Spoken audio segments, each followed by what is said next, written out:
Hindi na pala umaga, tanghali na. So, back to work tayo. This Sunday, Sunday tanghali. Linggong patanghali. So, day off sana kaso may gawa. So, yun guys, umpisa natin gawin ang ABR. Ito, ABR po. Ang issue po niya ay under voltage. So, pag naka-plug sa kuryente, nag-iilaw yung under voltage. So, try natin para makita nyo. Yan. Tapos, para may idea na rin kayo if ever na maka-encounter kayo ng gantong sira ng ABR. Ayan. Kita naman natin si indicator ng ABR. So, pag nasa kuryente, yan. Nag-iilaw siya. May delay time siya.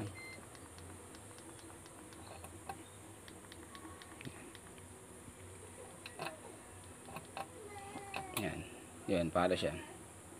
So, nasa mga halo.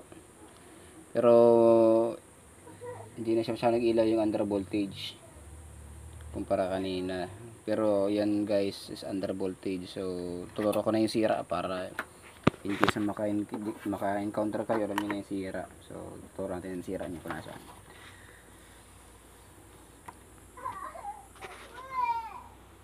Oops, wait lang. No, yun oh. Yung sira guys oh. Yung ating timing switch. Yan, nakababa na yung timing switch na isa, siraan na. Dapat ganito siya. So, yan guys, palitan natin yung timing switch. Update ko kayo pagkatapos. Yan na guys, na-repair na natin yung timing switch na over tsaka under voltage. So, yan guys, testingan na natin kung talagang asertado ang gawa. Uy! Yan na guys. Naghanap agad ng voltahe oh. Sabihin gumagana siya ng maayos. Yun oh. Antayin natin follow ang relay. So, naka-delay pa siya dito sa front. So, pwede natin pabilisin para sa atin to, para mawala agad yung nasa delay. Yon. 220 siya. 220 volts. So, ito para mabilis natin mag-follow. Yan. Goods na goods yan. Normal working.